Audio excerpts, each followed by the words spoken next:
Assalamualaikum majikan, Babu izin laporan nih. Dari yang hamba pantau, ternyata di sosial media dan banyak portal berita lainnya, itu masih banyak yang ngebahas kasus tentang Fat Cat. Tapi buat para majikan yang keskip beritanya, boleh banget nonton video yang ini ya, nanti ya habis nonton yang ini tapi. Intinya kalau kasus Fat Cat itu kan tentang seorang cowok yang terlalu polos dan baik sepertiku, tapi dimanfaatkan dan disia-siakan oleh ceweknya. Ya sebenarnya kasus-kasus begitu mah banyak ya. Buktinya di kolom komen yang waktu kita bahas Fat Cat kemarin, lah pada curhat semua itu mengalami kejadian yang serupa. Nah kebetulan kan kita kemarin sempat kabur tuh ke Korea Selatan ya, bukan Korea Utara. Mumpung para majikan kita lihat lagi pada tidur gitu kan meleng ya, udah kita kabur aja. Habis ya kagak dikasih libur mulu. Gaji juga nggak naik-naik, nonton kagak subscribe, di iklan di skip-skipin. Lah kita kabur aja udah ngambek lah. Gue diceritain sama temen gua di Korea sana, sesama babu juga. Waktu kita lagi ngobrol-ngobrol tentang Fat Cat sama drakoran heboh tuh Queen of Tears. Katanya di Korea tuh juga sempat ada cerita yang heboh 11-12 kayak begitu. Iya bener. Malahan lebih parah tahu. Di mana si laki-lakinya tuh ya? Sampai dihabisin sama istrinya dengan rencana. Jadi bukan lakinya bundir enggak. Dan kematian lakinya itu justru kebongkar karena si istrinya ini berkoar-koar ke media TV buat minta semacam pertanggungjawaban uang asuransi yang katanya ditolak. Jadi di sini nih cewek-cewek playing victim, seolah-olah dia dizolimi, paling tersakiti dan mau ngeviralin si pihak asuransinya. Tapi ternyata, ini seru banget guys. Macam drakoran nih bakal panjang nih. Langsung aja makanya ya. Jadi di tanggal 30 Juni 2019 itu ada 7 orang nih yang lagi pada liburan ke daerah Lembah Gapyeong namanya. Dimana di lembah itu tuh ada semacam wisata air terjun. Tempatnya cakep, indah, dan masih alami gitu. Kayak muka kita belum dioplas. Tapi kalau ada dananya mau sih kita oplas. Habis sekarang kita lihat orang pada cakep-cakep banget begitu. Habis oplas jadi beda orang. Kemarin kita juga udah nanya-nanya gitu. Mahal bener masa, mendingan harga segitu mah buat KPR rumah kali ya. Memang beda udah mentalnya. Nah, Lembah Gapyeong tadi tuh memang belum segitu populernya di kalangan lokal sana juga. Kalau kata anak TikTok mah hidden gem cenah. Atau kalau anak Jaksel YTTA, yang tau-tau aja. Biasanya memang di situ tuh cocok untuk orang-orang yang suka lompat tebing untuk terjun bebas gitu ke kayak danau, bukan danau sih, kolam begitu ya. My trip, my adventure. Jadi 7 orang tadi itu terdiri dari 3 pasangan sama 1 jomblo yang jadi obat nyamuk tuh di kelompok itu. Relate banget kita jadi dia ya.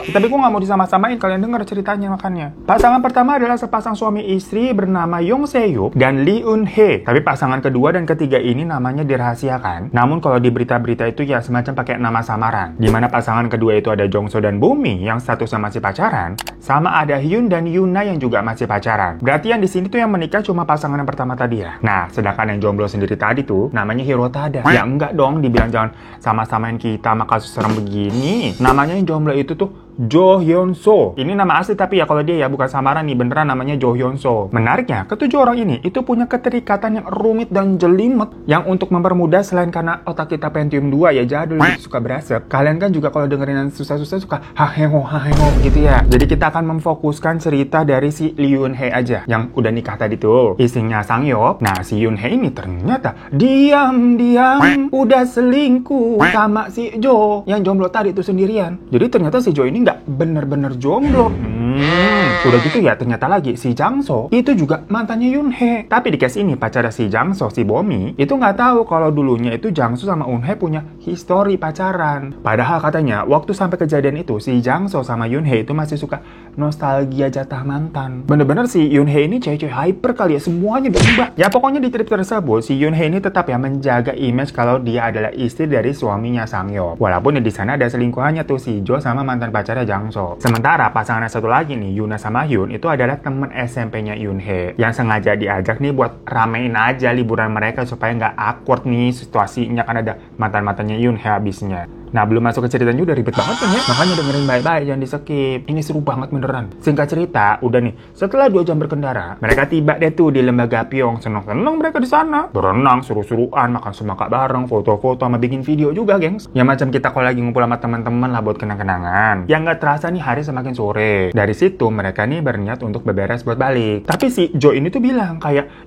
lompat dari tebing ke kolam sekali lagi yuk. Terakhir nih sebelum balik nih, sayang nih seru. Dan akhirnya yang mau lompat terakhir Fatkett kali itu cuma ada 3 orang, yang mana semua adalah lover si Yoonhee, yaitu Sangyup, Jo, sama Jangso. Namun setelah loncat, yang nongol kembali ke permukaan itu hanya Jo dan Jangso saja. Sementara si Sangyup tenggelam dan meninggal. Waktu itu jasad dari Sangyup ini sebenarnya sudah ditangani sama polisi hari itu juga. Yang kemudian Sangyup itu dinyatakan meninggal karena kecelakaan. Yang mana pokoknya liburan kali itu menjadikan memori menyedihkan bukan menyenangkan bagi banyak orang. Waktu pun berlalu. Sepeninggalan dari Sangyup, Yoonhee ini terlihat hancur, sedih. Ya orang-orang lihat gitu ya memaklumi. Namanya ditinggal suami, kehilangan support finansial, apalagi diketahui Yoonhee ini tuh punya anak, yang tentunya anaknya itu berarti menjadi kehilangan sosok ayah, jadi yatim ya. Parahnya lagi, di tengah kesedihannya itu, ternyata asuransi jiwa dari suaminya ini tidak cair. Kayak dipersulit, ditunda-tunda terus sama perusahaan asuransinya. Sekalinya dikabarkan, ternyata pencairannya itu ditolak, gengs. Yoonhee ini yang jatuhnya kan dia orang biasa ya, bukan selebriti atau influencer. Dia merasa dizolimi sama perusahaan asuransi tersebut, jadinya bingung. Harus menyuarakan keadilannya itu tuh kemana. Dan menurutnya, cara tercepat supaya kasus asuransinya itu bisa didengar adalah nge-blow up ke media. Biar apa?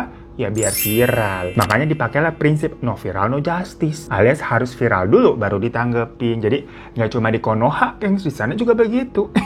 Ya udah, Yoonhee ini tuh akhirnya menghubungi salah satu program TV besar yang ada di Korea Selatan. Di sana dia menceritakan tuh masalah yang dia hadapi. Dan program TV ini ternyata menyambut baik nih cerita Yoonhee. Menurut mereka, kasus Yoonhee ini tuh terdengar menarik. Semacam menceritakan tentang sisi gelap dari perusahaan asuransi. Karena kalau di Korea Selatan sendiri, asuransi jiwa itu macam apa ya, basic gitu, hampir semua orang punya. Dan untuk menyajikan tayangan yang menarik, program TV tersebut juga langsung melakukan riset mendalam. Si Yoonhee diwawancara, keluarganya Sangyup juga diminta keterangan, perusahaan asuransi yang Yoonhee masuk juga disorot. Pokoknya bener-bener menjadi investigasi jurnalisme begitu loh, guys. Tapi kalau di sini kalian mikirnya bukan kayak silet investigasi, mah beda. Yang lebih kayak acara-acara macam Aiman di Metro TV begitu, tau nggak? Yang belusukan gitu nyari tentang satu kasus. Namun semakin dalam penelusuran dari program TV ini, para tim dari program TV itu justru menemukan fakta yang mencengangkan. Dimana si Yoonhee ini kan orang yang pertama kali lapor atau pencetus kasusnya sendiri kan? Otomatis dia juga nih yang pertama kali diwawancarai oleh si program TV itu. Nah di situ Yoonhee ini menggambarkan suaminya si Sangyup itu sebagai sosok suami idaman. Orang yang cerdas, penyayang, pekerja keras, yang sampai rela berkorban demi keluarganya, pokoknya husband material deh. Saking sayangnya sama keluarganya, Sangyup itu juga dibilang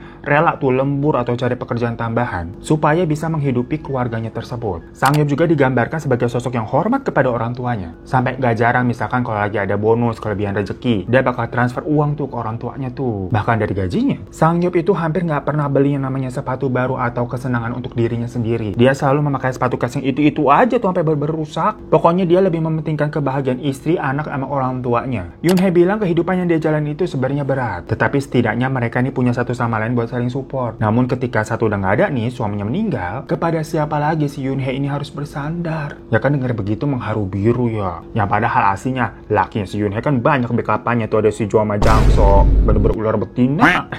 Nggak seru udah menepet duluan, kita maafin ya majikan ya. Kesel abisnya sama cerita ini nih. Pokoknya Yoonhee menggambarkan suaminya itu selalu mengutamakan keluarga dibanding dirinya sendiri. Sampai-sampai Sangyup ini juga ngebeli asuransi jiwa yang memang tujuannya kalau amit-amit terjadi sesuatu sama dia, kehidupan keluarganya itu masih bisa berjalan dengan baik dengan uang asuransi tersebut. Tapi kenyataannya kan tadi tuh, klaim dari asuransinya ditolak. Dan alasan penolakannya katanya dari pihak perusahaan asuransi itu memang mencium adanya tanda-tanda penipuan dan kesengajaan terkait meninggalnya Sangyup.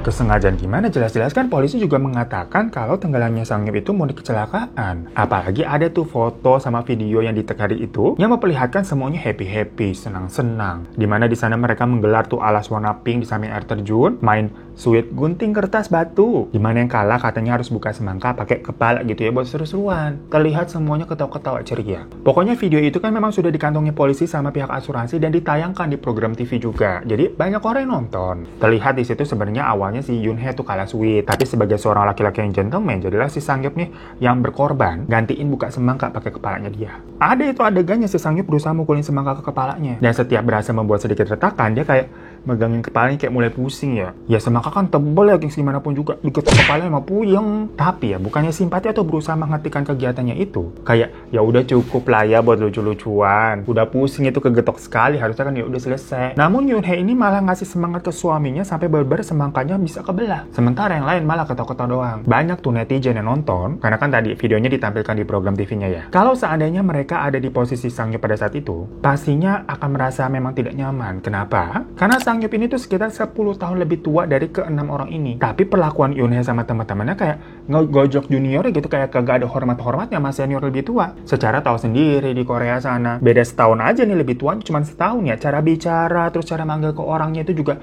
harus berbeda. Cara nge-treatnya tentunya juga harus lebih sopan dan lebih effort. Apalagi ini 10 tahun lebih tua. Jadi seharusnya nih kalau menurut netizen, pas Yoonhye kalah tuh, terus kan Sang-hyup yang gantiin, yang lainnya harusnya kayak bilang, udah pak, nggak usah pak, udah belah aja pakai pisau semangkanya. Lagi-lagi kita kan di sini ngomongin budaya Korea Selatan ya gengs ya, bukan budaya Barat yang nggak ada gap atau batasan umurnya. Orang lebih tua 10 tahun begitu kayak dibiarin getokin pala ke semangka, malah diketawain. Udah gitu fakta lainnya, ternyata Sang-hyup itu diketahui tidak jago renang atau bahkan dikatakan tidak bisa renang. Jadi dari awal dia nyemplung ke air nih, Sang-hyup itu cuman kayak di pinggiran airnya aja, jadi kayak masih megang daratan. Sementara Jo sama Jangso mah udah bolak-balik lompat dari tebing terus kemana-mana begitu kan, macam anak muda yang masih begajulan, energik. Mereka juga sempat ngomong kayak, Sanbe kesini ayo ke tengahan, ini airnya nggak dalam kok. Tapi Sang-hyup itu selalu berusaha menolak dengan cara sehalus mungkin, kayak nggak usah deh di sini aja, aduh kalau ke tengah makin dingin, saya nggak kuat dingin. Ya namun kan beberapa orang memang ada yang suka nggak ngerti ya tolakan-tolakan halus seperti itu. Jadilah Jo sama Jangso ini sempat narik Sang-hyup sampai ke tengah kolam, walaupun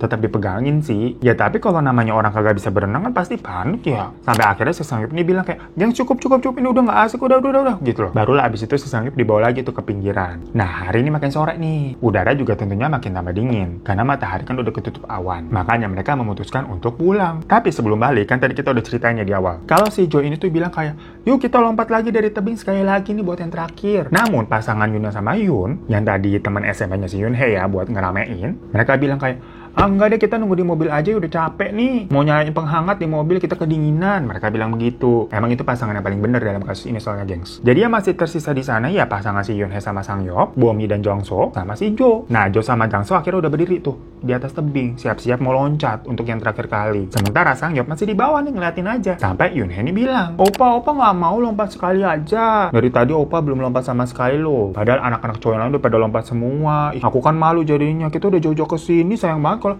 Opa nggak lompat gitu. Coba deh lompat sekali dari tebing. Ya padahal sih Yoonhye sendiri juga dari tadi kagak lompat dari tebing. Tipe-tipe orang yang ngasih motivasi tapi hidupnya sendiri padahal berantakan. Ya karena istrinya yang minta, apalagi dibilang begitu ya. Diturutin tuh sama Sang-hyup, langsung naik dia ke atas tebing juga. Orang yang pertama kali lompat adalah si Jo. Pertama-tama dia ngelempar dulu tuh ban donat ke dalam air, terus dia baru lompat. Yang nggak lama ya kayak jebur gitu, terus dia muncul lagi ke permukaan. Sambil pakai ban gitu kan, nungguin ngeliatin dua temannya lagi tuh masih di atas tebing. Yang kedua giliran Jangso. Jangso lompat juga, jebur, terus nggak lama naik ke permukaan. Habis itu dia melipir ke daratan. Terakhir, Sang-hyup. Awalnya Sang-hyup terlihat ragu-ragu tuh, tapi kemudian dia nekat udah lompat. Nah waktu itu Yoonhye sama Bomi ini mengaku sempat lihat kalau Sang-hyup itu sudah muncul ke permukaan tuh palanya. Tapi kan basicnya dia emang nggak jago berenang, malah nggak bisa berenang. Jadi kayak masih berusaha berenang begitu loh di tempat. Nggak ada teriak atau kayak heboh minta tolong, enggak. Jadi di situ orang-orang berpikir kalau emang dia lagi nyoba pelan-pelan berenang. Habis itu si Bomi ini ke distract sama Jangso yang minta diambilin rokok. Jadi Bomi pun sibuk tuh nyari rokok di dalam tasnya dan nggak ngeliat lagi ke arahnya Sang-hyup. Tiba-tiba Yoonhye teriak, Sang-hyup tenggelam, Sang-hyup tenggelam. Nah saat itu posisi yang masih di dalam air kan cuma si Jo. Karena dia kan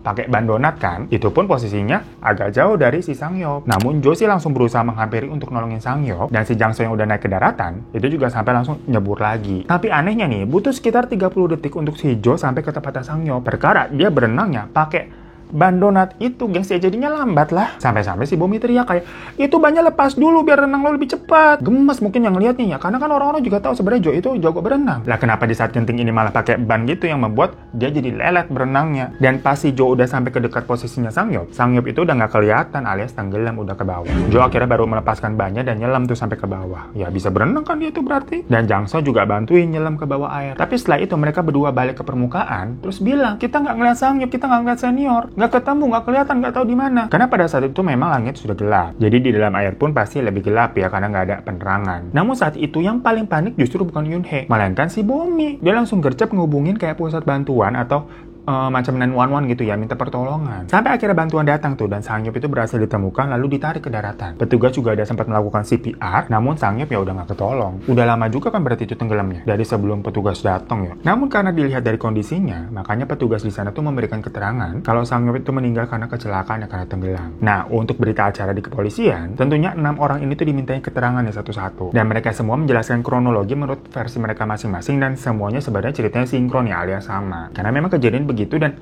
ada bukti videonya pula kan. Intinya Sang-hyup itu lompat dari tebing atas kemauannya sendiri. Jadi nggak terlihat ada yang maksa sampai disorot-sorot atau ada orang yang jorokin ngedorong gitu. Enggak. Sang-hyup dengan sadar berjalan sendiri ke atas tebing terus lompat sendiri pula. Yang terakhir kali kan dia lompatnya. Dan 6 orang ini juga nggak ada yang kabur atau berusaha melarikan diri. Mereka semua justru terlihat berusaha menolong Sang-hyup. Yang bahkan sampai akhir evakuasi mereka juga masih di lokasi kan. Cuma ada satu hal nih yang Bomi katakan kepada petugas yang membuat situasinya menjadi aneh. Hari itu kan dia baru ketemu dan kenalan sama semua orang yang ada di situ. Karena si Bomi ini dibawa sama Jang So sebagai pacar. Nah, Bomi ini bilang kalau dia nggak tahu Yoon Hae sama Sang-hyup itu ternyata adalah pasangan suami istri. Soalnya waktu di mobil nih dari perjalanan menuju ke Lembah Gapyeong, mereka itu tuh naik mobilnya si Sang-hyup. Tapi yang nyetir itu si Jo di depan tuh. Dan yang duduk di depan di sampingnya si Jo itu Yoon Hae. Sementara Sang-hyup duduknya di belakang. Ya kalau hal itu kan mungkin karena si Jo ini lebih muda ya. Lagi-lagi di Korea Selatan etikanya ya yang muda gitu nyetirin yang tua. Namun ada hal yang aneh di sini. Karena harusnya kalau memang etikanya menurut Korea Selatan sendiri ya, yang nemenin Jo di depan tuh di sebelahnya,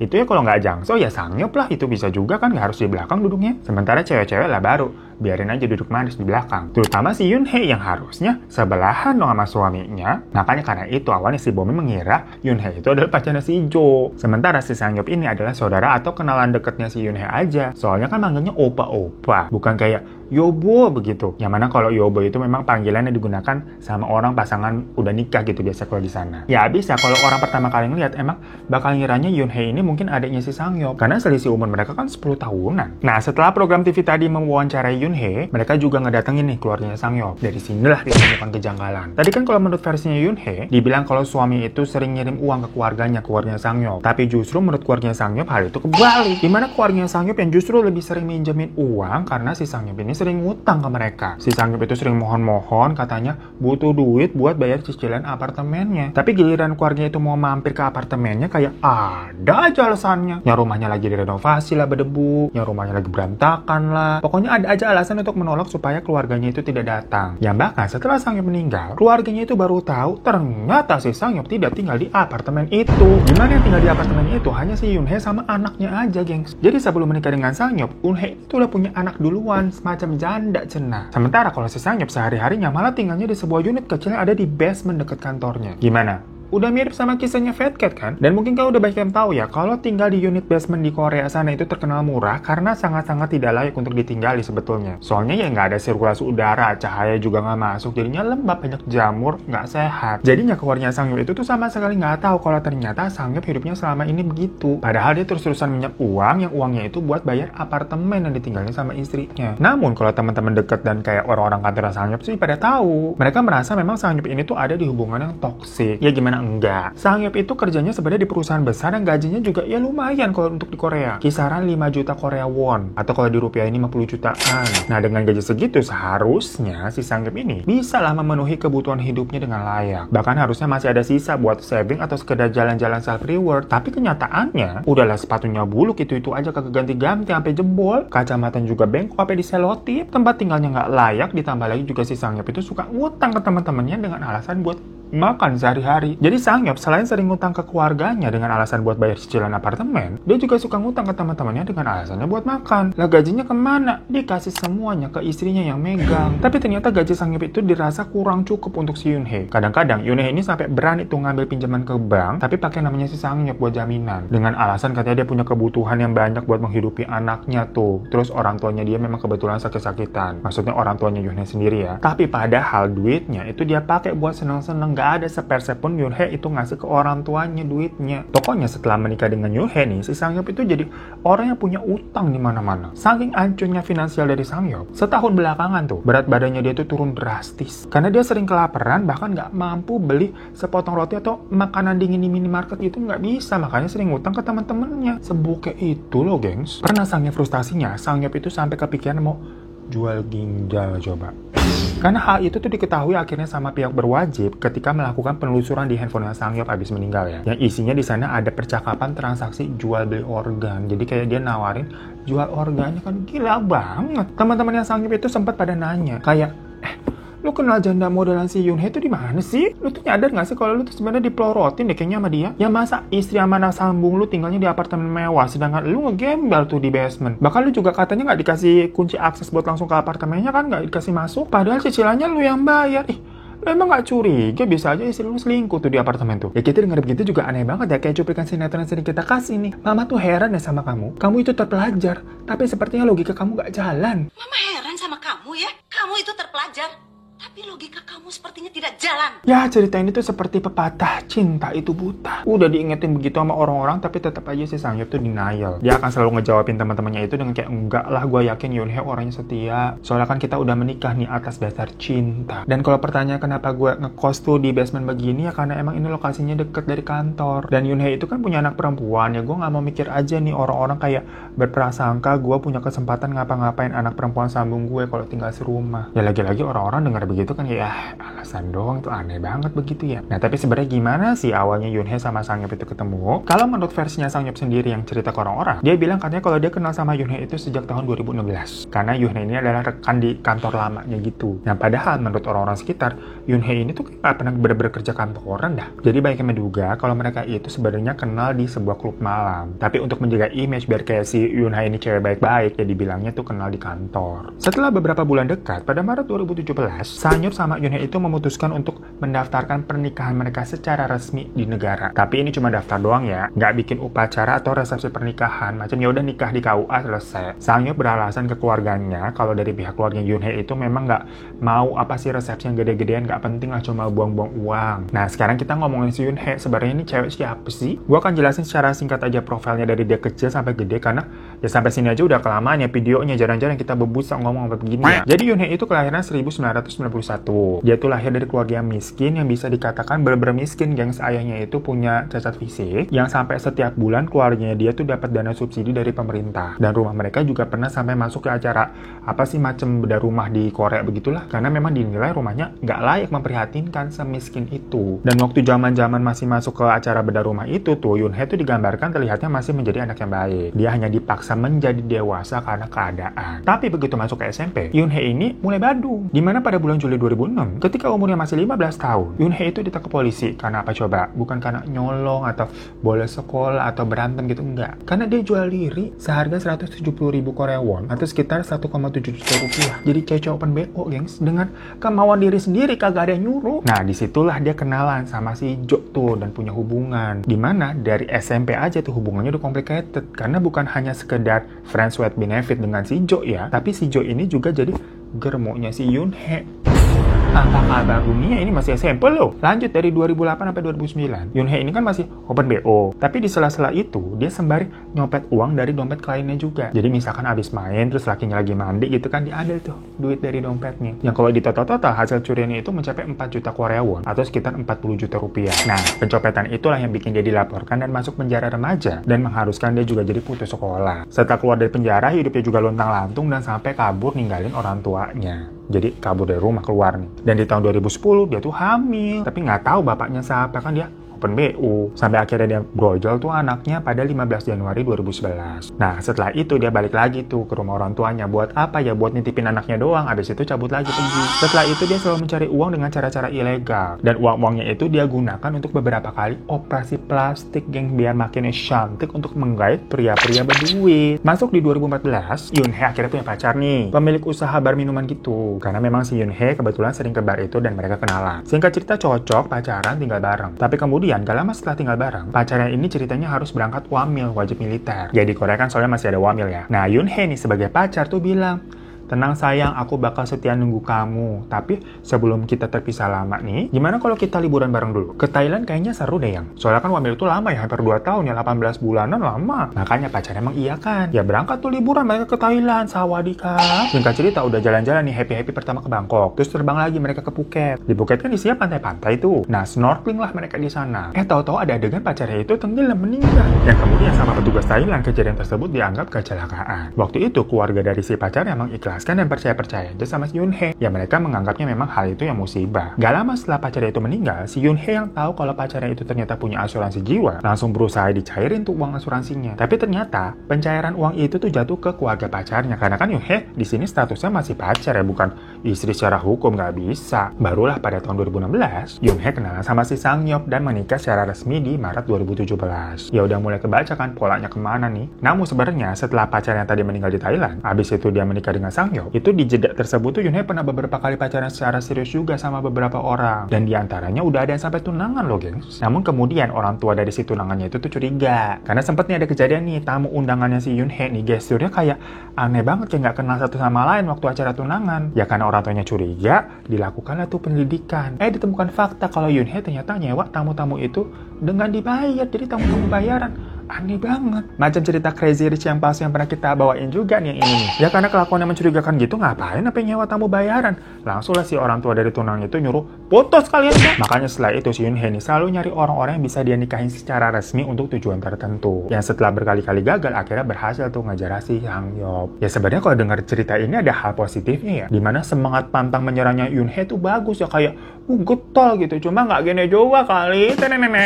Nah setelah 5 bulan ya menikah resmi dengan Sang Yeop, Yoon Hae ini langsung daftar nih 4 polis asuransi jiwa yang berbeda, yang semua penerima manfaatnya dijatuhkan atas nama dia sendiri tuh sebagai istri. Pokoknya kalau di total uang asuransi itu bisa dia dapatkan sekitar 800 juta Korea won atau 8 miliar rupiah. Namun pola pembayaran asuransi yang dia lakukan itu kayak cukup aneh gengs. Jadi pembayaran asuransi awal-awal tuh lancar gitu kan, dibayarin semua, tapi tiba-tiba macet, terus ada adegan nanti ini dia minta putus, maksudnya minta diberhentikan atau dibekukan dulu. Begitu terus tuh polanya. Karena ternyata rencana Yoon Hae ngabisin nyawa Sang Yeop di kolam yang waktu itu tuh bukanlah rencana dia yang pertama. Udah beberapa kali kejadian bener-bener ini cewek pantang menyerah. Dan setiap rencananya gagal, ya premi asuransinya nggak bakalan dia bayar atau minta dibekukan dulu. Karena kan kayak ngapain bayar premi terus kalau orangnya nggak mati-mati, kayak rugi dong. Bener-bener sejahat dan sepicik itu nih cewek bener-bener dah. Jadi nanti kalau dia mau melakukan aksinya lagi, baru tuh premi asuransinya minta diaktifkan lagi biar berjalan terus nanti diklaim gitu. Jadi polanya kebaca sama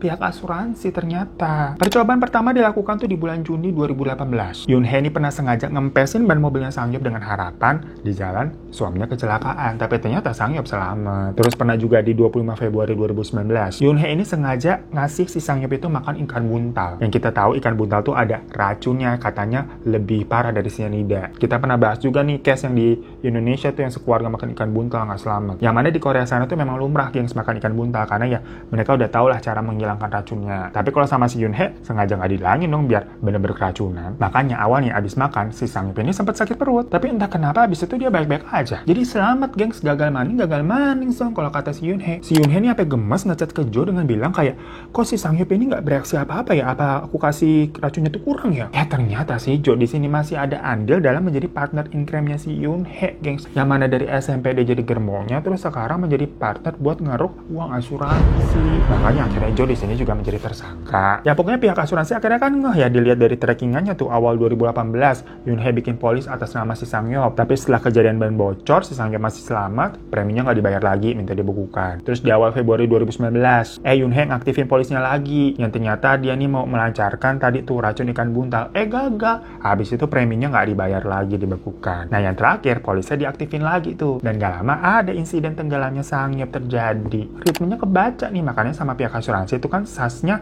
kayak ada kepalsuan, penipuan, sama apa tadi tuh, percobaan pembunuhan. Ya pokoknya semakin tim dari program TV ngorek-ngorek keterangan dari berbagai pihak, mereka makin menemui banyak kejanggalan. Ya sepertinya memang kematian Sang Yeop ini adalah sebuah kecelakaan tapi disengaja atau diarahkan gitu loh. Karena kan diketahui kalau Sang Yeop ini nggak bisa berenang, tapi dibuatlah situasi yang membuat dia loncat dari tebing. Yang mana di situ tuh dipanas-panasin kan akhirnya sama Yoon Hae, kayak masa kamu nggak lompat sih, aku malu sama teman-teman aku, udah buat sekali aja coba lompat. Nah setelah acara program TV itu tayang dan banyak pihak yang membeberkan fakta-fakta tadi, Yoon Hae sama Jo kabur gengs. Yang maksudnya kalau nggak bersalah ngapain mereka kabur gitu loh. Tapi setelah 3 bulan kabur, Yoon Hae dan Jo itu ditangkap di sebuah pinggiran kota Korea. Cuma mereka nggak sembunyi sih, malah party-party mabok-mabokan di klub. Ya dari penangkapan mereka diketahui itu cacatan mereka berdua yang ternyata selama ini punya rencana-rencana pembunuhan terhadap Sang Yeop. Namun ngeselinnya ketika persidangan nih, si Yoon Hae tidak menunjukkan rasa bersalah sama sekali. Yang ada dia justru bilang, Anda boleh saja menuduh saya pembunuh, tapi ingat anak saya tetap berhak loh menerima manfaat dari asuransi. Kami kami menikah secara hukum. Jadi sama aja, anak saya tuh yang menjadi ahli waris secara resmi. Jadi di akhir si Yoon Hee ini tetap ngotot sama si uang asuransinya, gengs. Karena dia mengklaim gimana pun juga nggak ada yang menggunakan tangannya sendiri untuk membunuh Sang-hyup. Dimana Sang-hyup ya melompat dan tenggelam sendiri. Tapi untungnya pada saat itu tuh hakim sangat bijak menanggapi kasus ini. Secara hukum memang benar nih, anaknya Yoon Hee adalah ahli waris sahnya Sang-hyup walaupun tidak sedara. Tapi pada kenyataannya anaknya Yoon Hee itu kan jarang ketemu, bahkan hampir nggak pernah ketemu lah.